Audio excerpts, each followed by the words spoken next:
Assalamualaikum warahmatullahi wabarakatuh. Apa kabar anak-anak? Tetap semangat ya untuk mempelajari pembelajaran kita meskipun melalui media online. Kembali lagi bersama Ustazah. Kita akan membahas materi hari ini adalah bahasa Indonesia, khususnya pada tema 1, subtema 1. Yuk kita simak untuk materi-materi yang akan disampaikan. Jangan di-skip ya. Pengertian ide pokok. Informasi utama disampaikan melalui ide pokok teks. Ide pokok merupakan inti atau dasar permasalahan suatu teks. Ide pokok dalam teks sering kita sebut juga dengan pokok pikiran atau gagasan utama karena berisi gagasan dasar penulis. Terdapat dua cara yang dapat kita lakukan dalam menentukan ide pokok. Yang pertama, adik-adik bisa membaca teks secara keseluruhan dengan cermat dan teliti. Yang kedua, adik-adik barulah bisa mencari kalimat utama dari teks tersebut. Ide pokok dapat kita jumpai di dalam kalimat utama. Berikut ada contoh teks yang berjudulkan Gurita. Adik-adik dapat membacanya terlebih dahulu ya, secara keseluruhan. Nah, di sini ada tulisan yang berwarna biru. Tulisan yang berwarna biru merupakan kalimat utama. Ide pokok tadi sudah dijelaskan bahwa terdapat di dalam kalimat utama. Jadi, ide pokok pada paragraf ini adalah gurita merupakan hewan tidak bertulang belakang yang cerdik dan pintar.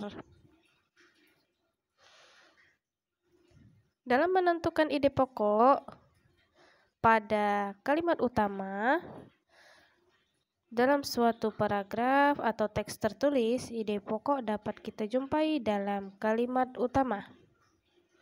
Kalimat utama biasanya terdapat di awal, di akhir, atau pada paragraf terdapat di awal dan di akhir suatu teks tersebut. Kalimat utama dan kalimat penjelas. Selain kalimat utama, dalam suatu paragraf teks terdapat juga kalimat penjelas. Dalam satu paragraf biasanya terdiri dari beberapa kalimat. Satu kalimat utama dan yang lainnya merupakan kalimat penjelas.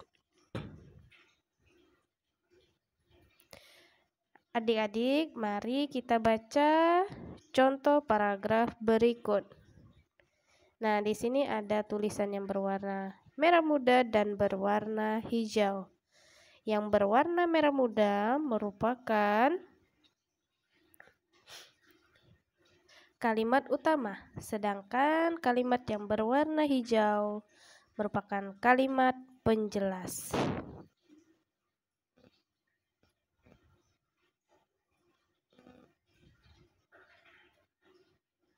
Nah, adik-adik, dalam menentukan kalimat utama dan kalimat penjelas, sudah paham ya? Menentukan ide pokok pada suatu teks, hal yang perlu dilakukan untuk menemukan ide pokok yaitu membaca teks secara keseluruhan, mencari kalimat utama teks berikut, dan menemukan informasi dalam kalimat utama. Selanjutnya, mengembangkan ide pokok. Berikut ada beberapa langkah-langkah untuk membuat sebuah paragraf berdasarkan ide pokok. Yang pertama, menentukan topik dari paragraf yang akan dibuat. Yang kedua, menentukan ide pokok dari paragraf atau teks yang akan kita buat. Yang ketiga, membuat sebuah kalimat yang berisi ide pokok untuk menjadi kalimat utama. Yang keempat, mengembangkan kalimat dan ide pokok tersebut menjadi beberapa kalimat. Yang kelima, menulis beberapa kalimat yang berisi informasi-informasi tambahan untuk mendukung kalimat utama yang telah dibuat. Dan yang terakhir, menyusun kalimat-kalimat tersebut menjadi sebuah kalimat yang padu. Nah, adik-adik, pembelajaran kita semua hari ini mengenai ide pokok, kalimat utama, dan kalimat penjelas sudah selesai ya. Terima kasih, semoga adik-adik dapat memahaminya dengan mudah ya. Assalamualaikum warahmatullahi wabarakatuh.